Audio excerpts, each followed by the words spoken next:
andito na po tayo sa automation part. Meron tayong ginawa ditong automation diagram. So ito yung ating bubuuin ngayon. Sa previous video natin ay nag-create tayo ng mga template na siyang gagamitin natin para sa ating pagbuo sa automation sa ating calendar.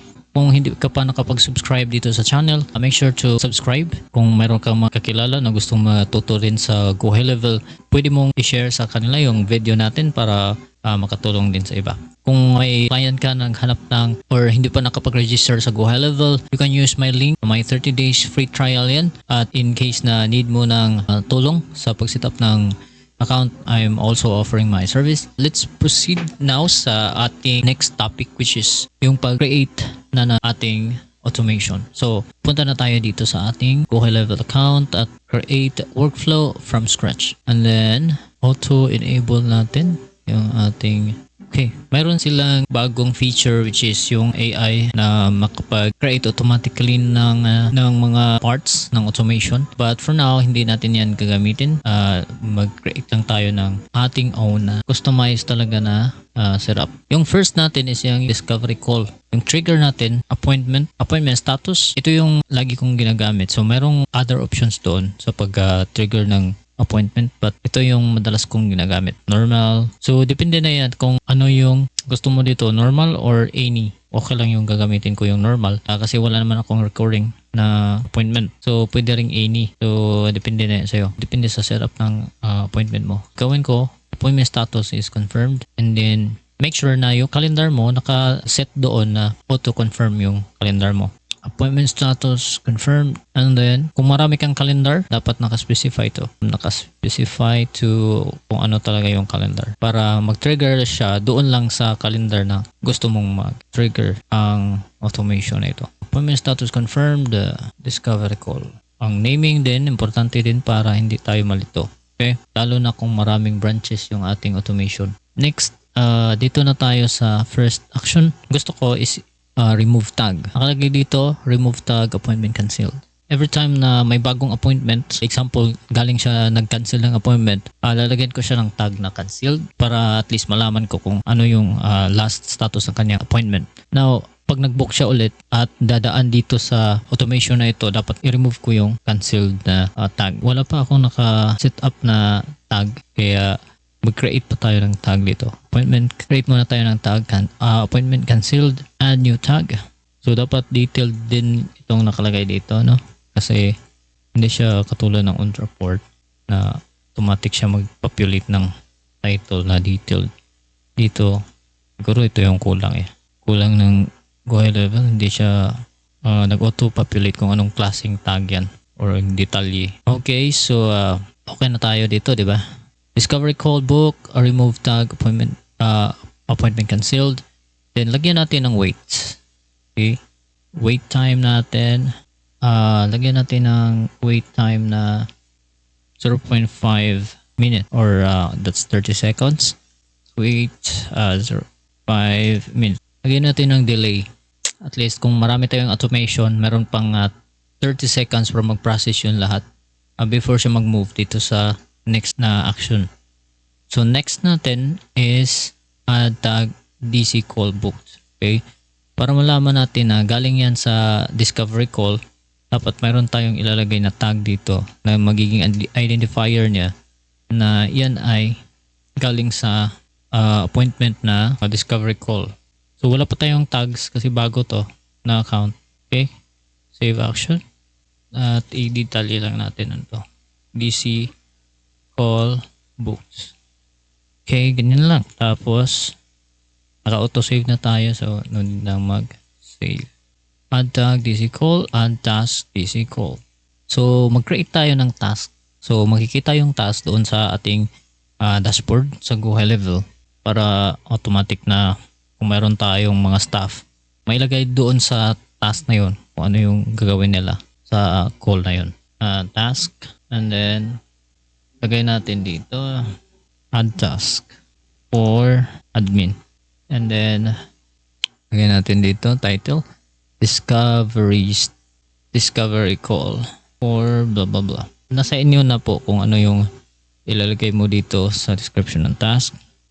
Okay, so ilagay ko dito kasi yung task na to, ito yung magsisilbing reminder ko kung anong gagawin after sa appointment na ito. So, i-assign natin sa akin and then due siguro again ko ng 5 days and then save. Alright, so meron na tayong task. So, after that is anong kasunod? Yung nakalagay dito is my pipeline stage. Alright, so pangalanan lang natin yung ating workflow, booking confirmation, reminders, and notifications. Continue tayo dito. So move to discovery session. So ito na yon part na gagamitin natin yung pipeline. So automatically mag-update yung pipeline natin at ating i-add siya doon sa opportunity. Create opportunity, find opportunity, update opportunity. Okay, update opportunity to DC call booked. And then okay, update opportunity, add field, pipeline. Okay, here pipeline stage, DC call booked. Okay, so okay na yan ang settings. So pipeline lead pipeline, pipeline stage, move natin doon sa DC call booked. Alright, so okay na yan. Tapos next ay internal notification. Internal notification.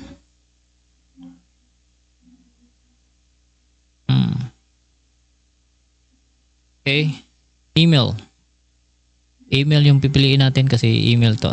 Tapos dito yun gagamitin natin yung ating template. So hanapin lang natin yung template. So yun ang sabi ko na importante yung naming kasi dito natin mahanap yun at hindi tayo mahirapan na hanapin yun kapag tama yung ating mali pala yung ating new booking, pero yung subject natin is nakalagay this is your appointment reminder and hindi natin na change. So balikan lang natin saglit. Okay, kailangan natin na i-check lahat para magiging mukhang professional yung ating gawa. Okay, i-change lang natin dito yung ating email, internal notification, new booking, appointment confirmation. Ito yon, new booking. Na-review ko na to pero may nakaligtaan pala. Okay, so ito change natin tong ating subject dito,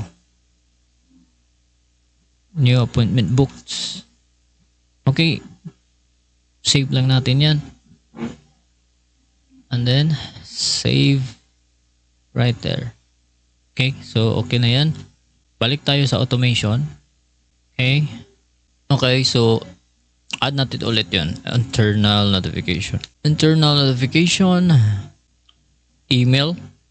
Tapos dito sa user, yung gagawin ko is particular user lang. So dapat isi-send niya dito sa, or siguro hindi ko gagawin yung particular user kasi dito sa email ko na Gmail din ipapadala ko. Okay, at dito naman appointment confirmation, new booking. At least tama na yung ating subject o mag-auto-populate na.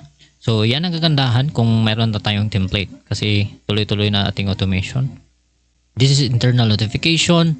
So after the internal notification, ang gagawin natin is ang email confirmation. So email confirmation, email, type natin email. Okay, send email. And then select lang natin dito template, new appointment, appointment time. Okay, alright, so goods na tayo dito. So ito yun, email number 1 natin. Ano lang tayo sa ating naming para madaling ma-trace up pag mag-troubleshoot tayo. Okay, so next, wait 1 day before the appointment. So gawa tayo ng wait dito. Okay, Okay. Wait. Again natin, wait 1 day before the appointment. Okay. Wait 1 day. Okay lang din. Wait 1 day. Since appointment to, yung gagawin natin is i-change natin to sa appointment. Itong appointment yung pipiliin natin before, at ilagay natin dito 1 day. 1 day. Say for example, yung kanyang nag-book siya ng time, hindi na umabot ng 1 day. So for example, ngayong araw yung kanyang appointment at nag-book siya ngayon din na araw. So it means to say na hindi na siya umabot ng 24 hours. So ang gagawin natin is skip natin yung if the timing of the wait step is already in the past, how should the contact proceed? So ang gagawin natin is skip all outbound communication actions till next wait or event start date action. Right? So skip lang natin yan para hindi na to mag-send. Hindi na to marireceive ng customer kasi less than 1 day na eh. So doesn't make sense na kung mag-send pa tayo nito. Okay, so review lang natin na tama ang ating. So pwede nating i-view dito, no, kung mayroon tayong additional edits na gagawin sa kanyang content. Pwede nating i-click yung edit at mag-pop up yung ating template at pwede nating i-edit diretso dito. Okay, so I think okay na ito. So close natin yan. Save action. Nakalimutan ko. Lagyan natin ng email to. Ito yung 1 day. 1 day before the appointment. Right? 1 day before the appointment na reminder or follow-up reminder. Right? And then, ano yung next? Tapos na tayo 1 day. 1 day. So, dito na tayo sa mag-wait tayo lagyan na natin ng another wait. So copy lang natin yung action para hindi na tayo okay, paste below at wait 15 minutes before the appointment. So change lang natin to 15 minutes and then okay, skip. So okay na yan. Okay na yung setup natin. Next nyan is yung email 3. Ang gawin natin is i-copy natin to. Copy action. Huwag kalimutang i-change natin to 15. Okay? Okay na yan. Tapos, changing template, confirm. Lagi natin i-check. Okay. Appointment reminder, okay?